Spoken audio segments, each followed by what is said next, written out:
Hey everybody, Amy Berger here again for another video on how to do keto without losing your mind or your life savings.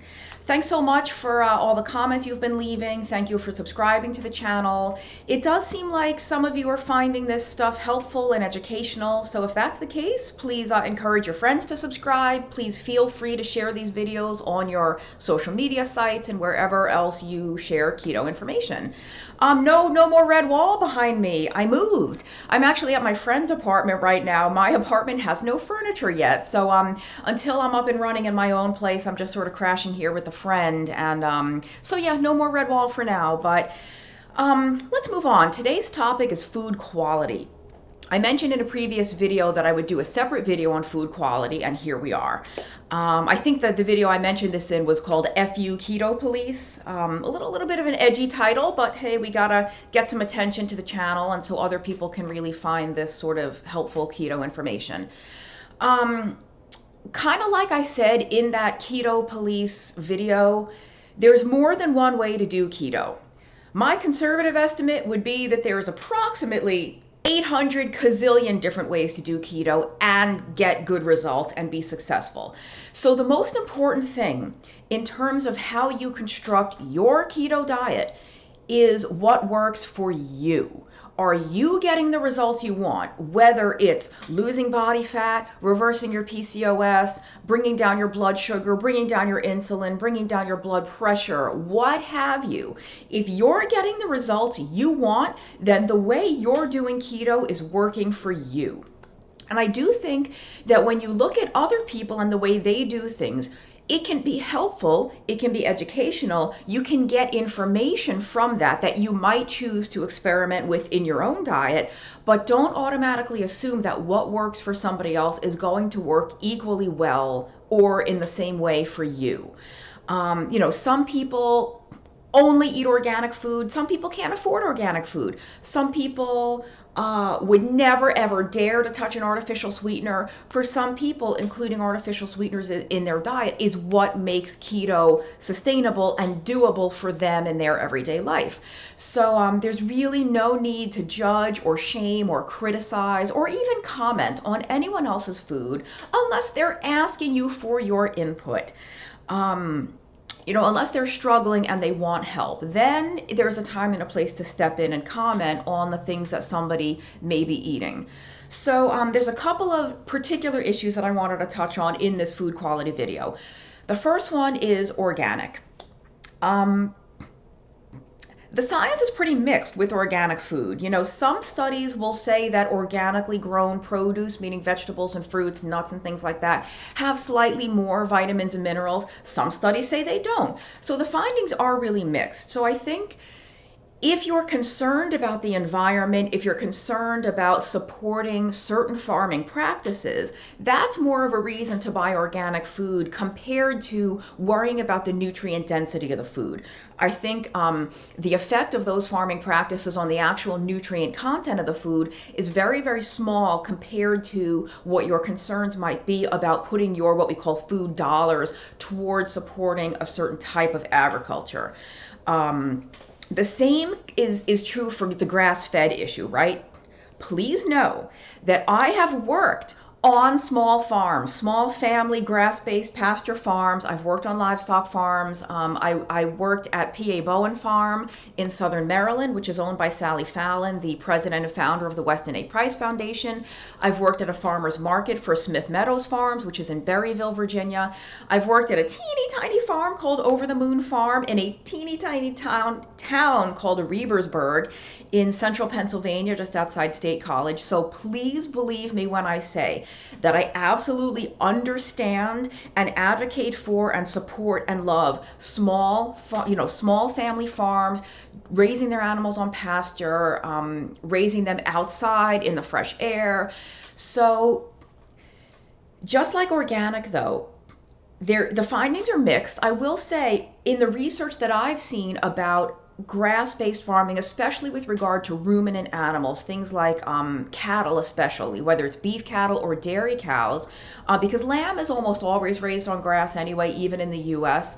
So speaking mostly about beef, there does seem to be a slight increase in nutrient content in grass-fed and grass-finished beef. And I say grass-finished because all beef is raised on grass at some point, right? They actually spend most of their life on pasture. It's only for the last few months when they need to sort of fatten up quickly that they send them to a feedlot where they're fed grain and soy and that kind of stuff. But most beef cattle is grass-fed at some point. Whether or not they're fully grass-fed for their whole life, there does seem to be slightly more vitamins. Not so sure about the minerals, but there's a big difference in the fat content. There's a bit more of what we call CLA, conjugated linoleic acid, in the grass-fed animals. And same thing kind of with pork and chicken as well, and not just meat chickens, the broiler chickens, but the egg-laying hens, the hens that we raise for eggs. Again, slight difference in nutrient content. You will notice that the yolks of some of these eggs from pastured hens are much more yellow. Even the shells will be much harder to crack than sort of industrially, produced eggs, what we call battery hens or battery eggs. But here's the thing, guys. If your budget does not allow for that stuff, you can absolutely positively do fine on keto. Let me repeat that. You can absolutely positively do fine on keto buying regular food from your regular grocery store. If you have the budget to buy the fancy stuff, do it. I'm all for that. I'm not telling you not to, but not being able to afford that stuff should never be a barrier to entry for someone to try keto or low carb. I know that you can absolutely do well on this diet without that kind of food, because I've done it, and thousands, if not millions, of other people are doing it as well. So many of our friendly low carb and keto MDs have loads of patients who don't have the money to spend $20 a pound for steak. At one of the farms I worked at, a T-bone steak is $20 a pound. These are the kinds of people, they're going to go to Walmart or they're going to go to their local grocery store and get ground beef for $2.99 a pound. And you know what? They're going to do just fine. They're going to do just fine eating fast food burgers without the bun and without the fries. Get the grilled chicken sandwich without the breading. Like I've mentioned in previous videos, what makes this diet work is the very low carb intake. Getting the carbs way down is what brings the blood sugar down, it's what brings the insulin down, and allows your body to transition from being mostly carbohydrate fueled, mostly glucose fueled, to being mostly fat fueled. And that metabolic switch is what's responsible for the vast majority of the therapeutic benefits of this diet, whether it's for type 2 diabetes or PCOS. Epilepsy may be a little bit different. In some of those neurological situations, the ketone level might matter more, but the bottom line is, for the most part, the way this diet works metabolically is the low carb intake, not the fancy organic food, not the grass-fed food. And the thing is, with the sort of grass-fed and pastured, raising the pigs in the woods, I would call that pasture.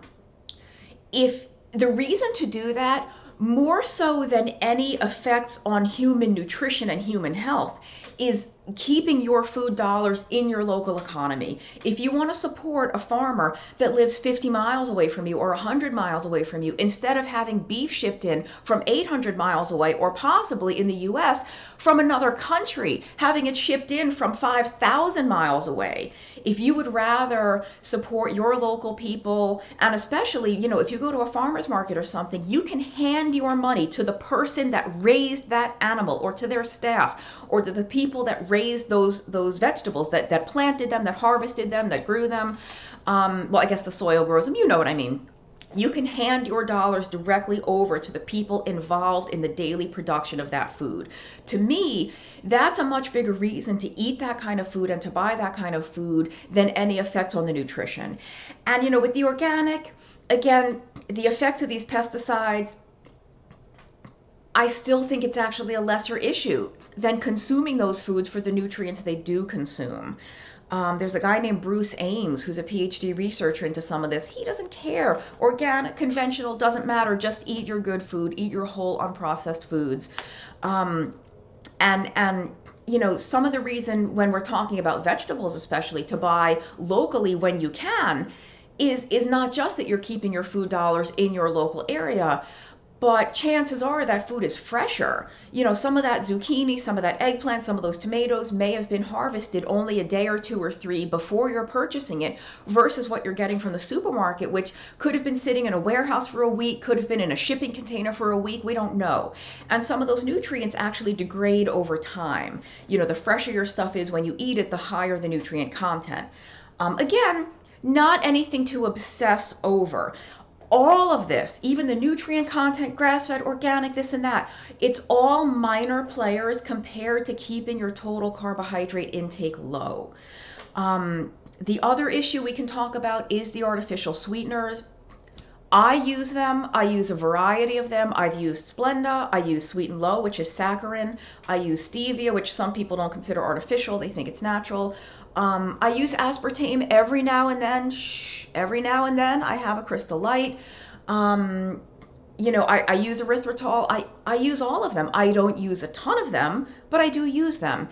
And if you would rather not use them, don't use them. But like I said before, some people, by including those in their diet, it makes this doable.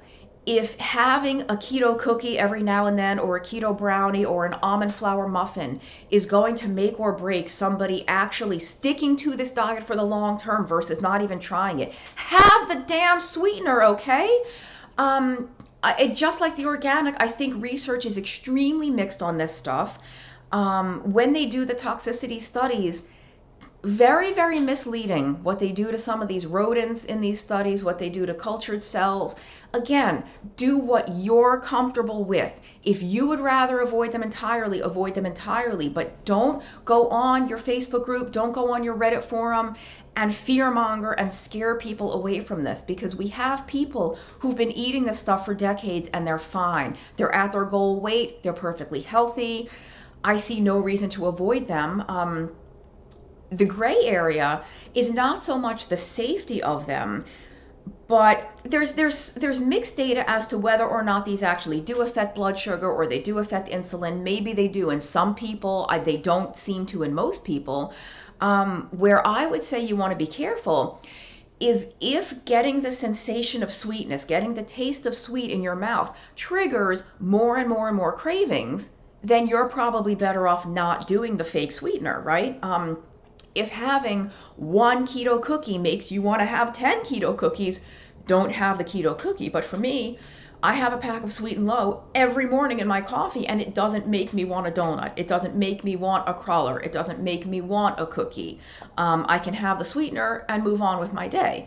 So I would say the same thing about some of these keto bars and products. If they work for you, guess what? They work for you. I'm running out of time. I kind of want to keep this short, but I'll touch on the omega-3, omega-6 issue. Or you know what? I'm at 13 minutes. I'll save the omega-3, omega-6 for another video because it's kind of a big issue.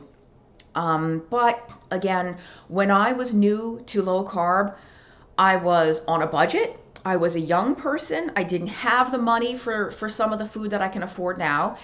And there was a Latin American grocery store in my neighborhood that sold food dirt cheap, rock bottom prices, and I did great. I lost weight, I felt great, my skin looked good, I had energy, everything was fine.